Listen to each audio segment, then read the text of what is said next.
Gente, primeiro, eu não posso deixar de num evento como esse, não, isso aqui já me deixa muito nervoso. Num evento como esse, sem deixar de dar uma palavra pessoal, Mariano, fique tranquilo que eu não vou repetir a historinha de como é que eu entrei nessa história de saúde e biotecnologia, mas eu queria saudar aqui o professor Luciano, mestre, mentor, os coordenadores, a Helena, Cassiolato, tanta gentileza comigo, a Gabriela, o Fernando Sartre. Realmente é importante dizer. Eu acho que isso tem um pouquinho da raiz marxista que hoje estão falando, né, que a estrutura condiciona muito a nossa forma de ver o mundo, né? Eu sou muito filho dessa casa, né, daqui da Unicamp, e filho da Fundação Oswaldo Cruz também, né? E acho que eu, quase que por dever estrutural, né, dessa formação, tive que pensar ao mesmo tempo indústria, inovação e desenvolvimento social. Então eu dei as bases antropológicas da linha de pesquisa. E até ressaltar aqui, né, Luciano, é um evento de homenagem, eu queria deixar de dizer isso, quase que pegando aqui tendo uma telepatia com o Paulo Gadelha, o presidente da Fiocruz está aqui, né, e você é muito querido da Fiocruz, sabe? Você não fala até com emoção, ele atrapalha aqui a fala, mas a Fiocruz gosta muito de você, sabe como você soube ver essa articulação que a Fiocruz ao mesmo tempo é tecnologia, é produção e é SUS, né? E acho que, se o Paulo permite, estou falando aqui em nome dele, nós não somos parentes, apesar de lá atrás parece que existe algo, mas enfim, mas eu estou aqui aproveitando, falando em nome dele aqui, esse carinho e admiração que a gente tem, e não apenas pela trajetória, mas por ações concretas mesmo que foram feitas, né?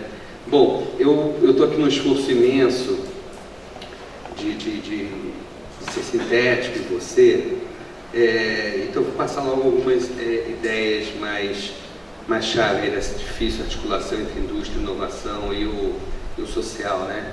Eu acho que a gente está numa fase, isso a gente não pode piscar, né? A gente está numa fase de desmonte, desestruturação do próprio Estado social brasileiro, né? Assim, eu acho que isso e isso acho que tem que nortear tudo, né? Assim,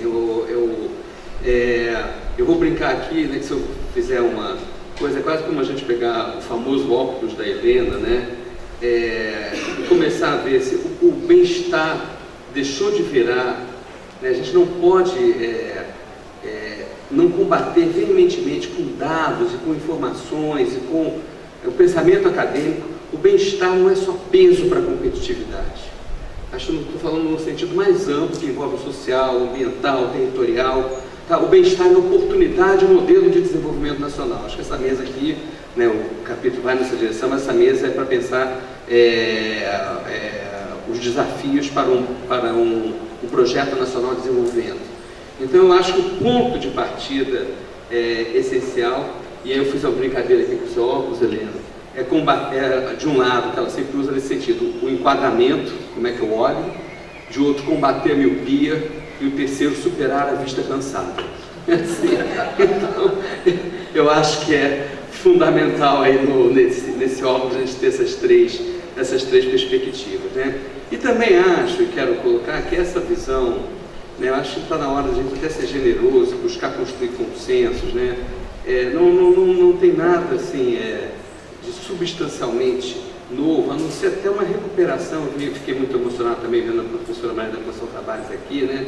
Ela fez um prefácio para, acho que foi a última entrevista do Celso Furtado, onde ela fala que o Celso Furtado jamais separou a estrutura produtiva e tecnológica e econômica do desenvolvimento social. Ou seja, o modelo produtivo e tecnológico embute o modelo de sociedade. Eu acho que isso não é só uma fala vazia, mas é algo que a gente deve lembrar, né? E aí, nesse sentido, né, até já entrando aqui no diálogo do Carlos Ochoa, com o Mariano e tal, né? Eu acho que é a gente avançar na questão do consumo de massas, do padrão voltado. Realmente foi um período em que a gente conseguiu ter uma taxa de crescimento razoável, com maior equidade, inclusão social. Isso foi novo, a gente reconhece e sabe disso. Mas, ao mesmo tempo, assim, a gente não abandonar reformas estruturais e mudanças estruturais que fazem parte do modelo. Só para dar um exemplo, vou pegar o meu campo aqui da saúde, mas posso dar outros exemplos. Tá? Em vez do consumo de massa ser mais plano de saúde, o consumo de massa ser mais SUS. Tá? Então, eu acho que é politizar no sentido que foi colocado aqui, porque na hora que a gente bebe esta água aqui, quem controla a qualidade dessa água é o recurso do SUS.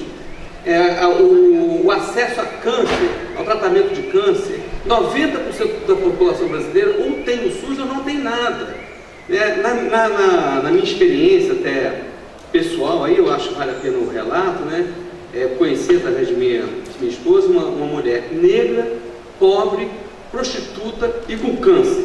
O único acesso que ela tinha à cidadania era o INCA indo lá aqui no interior do Rio de Janeiro tratar essa mulher. Então, a primeira questão, eu acho que é o seguinte, eu até estou mudando um pouco, assim, já, né, assim, eu acho que a questão endógena da competitividade no Estado tem que ser tratada, a Revolução 4.0 está aí, a gente está com risco de exclusão, etc. Mas eu acho que é um momento de radicalização da defesa de um modelo de bem-estar social, de inclusão e de equidade, e isto não é incompatível com a conformação do Estado de bem-estar social. Apenas são modelos diferentes, onde o gasto, onde o salário é custo ou o salário é demanda. Onde a equidade é custo, a equidade é demanda, onde o território é irracionalidade ou onde o território é oportunidade de investimento. Então, eu acho que o que a gente está discutindo, e aí eu acho que assim, talvez isso, né, o período de crescimento, talvez permitiu que a gente não enfrentasse essas grandes questões, por exemplo, na questão da mobilidade, o velho plano de fazer os corredores de exportação ou fazer uma mobilidade que ao mesmo tempo integre o território nacional para o dinamismo interno e externo, né? E outra dimensão que eu queria também chamar a atenção, que hoje agora virou, eu esqueci o nome, Paulo Gadelha, mas tem um tal de globofilantropia ou capitofilantropia, depois a gente vai começar a pensar, eu volto a lembrar disso, né? A gente diz o seguinte, isso aqui não é fala de, olha, cuida um pouquinho do social, né? Quando eu pego saúde, defesa, infraestrutura e mobilidade com esta visão, sustentabilidade, isso é 70%, e infraestrutura urbana inteligente, né? A Smart City, como se fala, etc., mas não cheio de favela do lado, sem sequer um fio de energia elétrica. Quando eu estou comentando isso, eu estou falando de 70%, 80% dos gastos de P&D de investimento do mundo. Então, eu estou falando de grandes blocos de acumulação de capital de investimento, e não apenas o que seria meritório, mas não apenas de políticas compensatórias, mas sim da gente ter a ousadia, e aí eu concordo com o professor Luciano, que neste momento, mais do que nunca, a gente precisa ter ousadia de mobilizar a sociedade, mobilizar projetos, mobilizar utopias, né? Bom, eu trouxe aqui alguns dados, mas eu não vou ficar... No livro lá tem alguns desses, tem outros que são... Mas assim, a gente está com um desafio social imenso no meio de um corte que foi aqui já mencionado, né? Só para dar um exemplo, o corte previsto da participação dos gastos federais no PIB é de 40% nos próximos 20 anos. Não há nenhum sistema universal, agora eu vou pegar o meu caso da saúde, que eu conheço mais, mas podia falar isso para a educação e para várias outras coisas. Não há nenhum sistema universal no mundo que o Estado não financie, pelo menos 70% é o piso, é Portugal. Na Inglaterra é mais de 90%, né? País do liberalismo, né? Que o Estado não financia as ações de saúde. Hoje no Brasil já é 45%, ou seja, a gente já tem uma base de financiamento incompatível com o SUS, e ao mesmo tempo isto declinando em torno de 30%, ou seja, o projeto de 20 anos vai chegar ao financiamento público, ou seja, a Fiocruz fez um debate, também a memória não era tão boa, mas era assim, estado de sítio no SUS. Era, como assim, este contexto significa suspensão de direitos de fato que estão na Constituição brasileira. E aí, como a gente sabe, né, isto tudo, né, que a gente vê como um jogo de soma, um jogo negativo, né, isto pode virar demanda pública, alavancar inovação e alavancar investimento se a gente pensar. Isso num contexto, eu peguei alguns dados básicos demográficos, né, 2016, 25 milhões de pessoas com mais de 60 anos, 2036, 50 milhões de pessoas. Ou seja, a pressão sobre o sistema de proteção social e sobre ações, inclusive produtivas, por exemplo, como é que a gente faz uma rede de proteção que envolva a alta tecnologia para cuidar da distância do idoso. Só para dar um exemplo da politização dessa perspectiva, né? E a gente está numa discussão, e eu quero dizer, a gente não está apenas discutindo ajuste econômico, né? Eu vi uma citação na Folha de São Paulo, se não me engano foi da Laura Carvalho, que ela citou a Tati. Ela falou o seguinte: a economia é o método, o objetivo é mudar a alma. Ou seja, a gente está numa disputa onde a política de ajuste, é onde os problemas estão sendo colocados, estão bem analisados por quem me antecedeu, e tá, inclusive alguns problemas tratados como estruturais, como tem uma natureza muito conjuntural, é para destruir a base de um Estado, de um modelo de desenvolvimento que tinha se esboçado nos últimos 10 anos. Né? Complementando, aí, não é para a Lúcia chorar que não, está permeado de um darwinismo econômico absurdo, né? Que eu acho que a gente tem que se contrapor também. Agora, o grande discurso da produtividade, a gente não pode cair nos termos da inversão da equação. Né? Ou seja, a produtividade está baixa porque o investimento não foi à altura do necessário, e o investimento em inovação também não foi à altura porque a gente tinha um regime macroeconômico Davi explorou isso muito no seminário passado lá que eu participei no BNDES, anti-investimento e anti-inovação. Mas aí, qual é a solução dada para isso? Nós temos uma cauda de baixa produtividade que a gente precisa abrir a economia e precisa extirpar. Isso significa extirpar o Nordeste, ou seja, a dimensão, porque é apontado no processo darwiniano, as empresas e as pessoas aprendem. Você pode ter políticas de requalificação, de reinserção, de treinamento, de formação de arranjos produtivos, e não apenas uma lógica perversa darwiniana de quem não se adapta ao ambiente morre. Né? E aí dizendo, não, isso aqui é mais uma filosofia. Aí eu, quando estive no governo, eu participei de um debate na OCDE sobre aço, onde estava a China.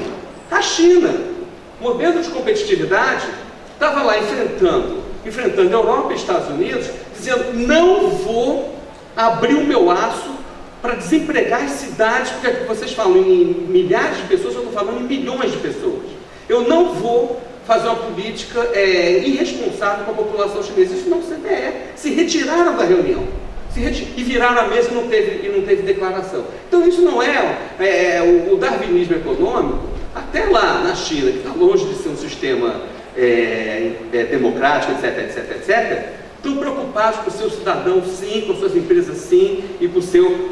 isso foi ano passado, tá? Não estou falando de 20 anos atrás, não. Foi ano passado, tá? Bom, a mensagem principal, né, eu acho, então, que é um pouco assim, de que a política industrial de desenvolvimento tem a obrigação de fortalecer esse diálogo, e seja nos vetores que foram falados aqui do consumo de massa, da infraestrutura, da sustentabilidade, da dimensão territorial, depois eu vou falar rapidamente, vou listar rapidamente, mas com as demandas da sociedade, com um certo projeto de desenvolvimento que envolve escolhas estruturais. Isso que eu quero dizer.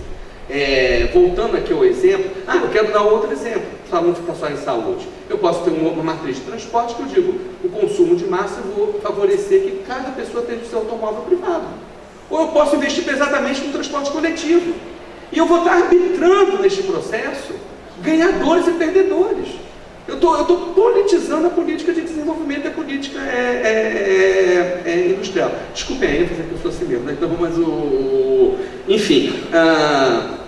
Bom, nesse sentido, né, eu não vou aqui, porque eu sei que é difícil passar essa mensagem do ponto de vista da sociedade, mas eu acho que ao mesmo tempo são pistas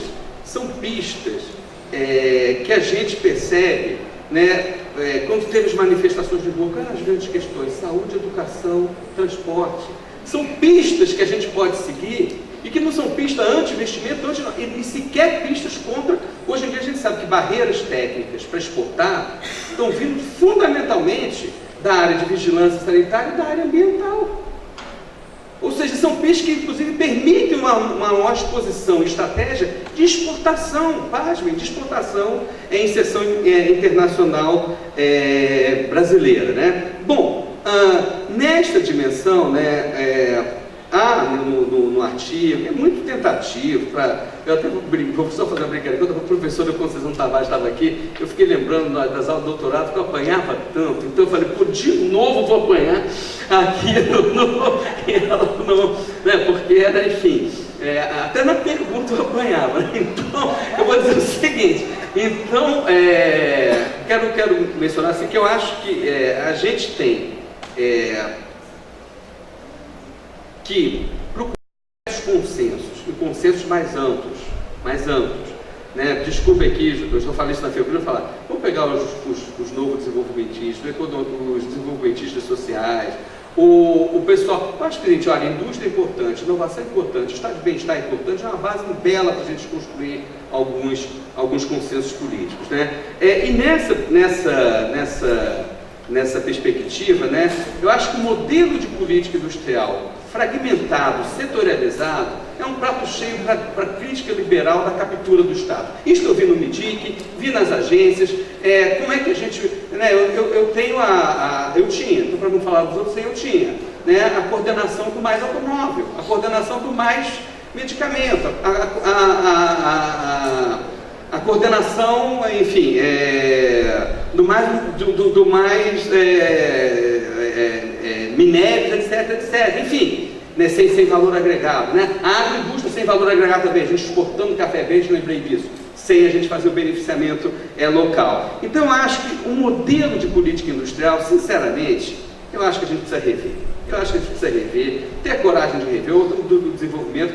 Eu acho que não entrar nessa bobagem das políticas horizontais e verticais, mas assim, a gente começar a política industrial é um locus de Estado, e não um locus de representação pura e simples do setor industrial. E que é óbvio que também vai ter que estar representado, senão ninguém faz política industrial, mas ele é um locus de política de Estado. E nesse sentido, a organização por desafios pode dar alguma pista complementar, para a gente poder pensar junto, etc. e tal, nessa dimensão.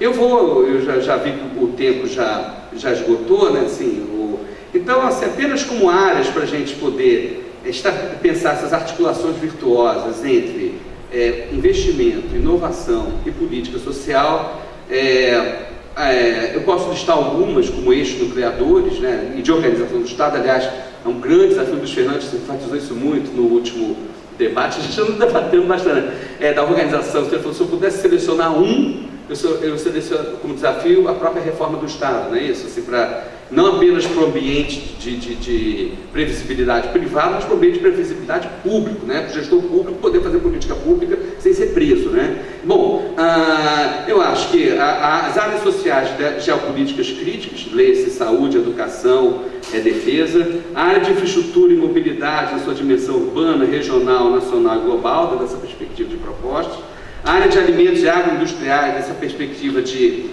segurança alimentar e, ao mesmo tempo, adensamento produtivo e tecnológico, a área de energia e recursos hídricos, com forte foco na sustentabilidade, por tudo que eu mencionei, envolvendo o aproveitamento também da biodiversidade brasileira, a dimensão territorial e regional, como oportunidade de inovação e de investimento. Aliás, os dados são todos, Helena e Lúcia sabem muito mais do que eu, mas os dados do Nordeste, eles não deixam a gente mentir aí no período recente dessa dimensão como oportunidade, né? E a preparação do sistema produtivo, até eu já estou bebendo do que o professor Luciano lançou muito né? A gente está com uma grande ameaça aí, né? Da indústria 4.0, enquanto a nossa 2.0 está sendo desmontada, né? Então, como é que a gente estabelece, e isto envolve uma dimensão. Eu posso ligar os desafios sociais, por exemplo, a questão urbana, a questão das moradias, tudo isso é indústria 4.0, se eu pensar nas smart cities, etc. Mas existe uma dimensão tecnológica estricto sensu também. Quais são as grandes plataformas tecnológicas de inovação que a gente precisa avançar para a gente não perder a corrida da onda de inovação que tá em curso. Gente, eu acho que essa foi o recado principal aí do artigo, né? E eu mesmo já revelaria várias coisas. E a mensagem principal é a necessária articulação entre uma política voltada ao bem-estar, à inovação e ao desenvolvimento industrial, nesta ordem de prioridade. Obrigado.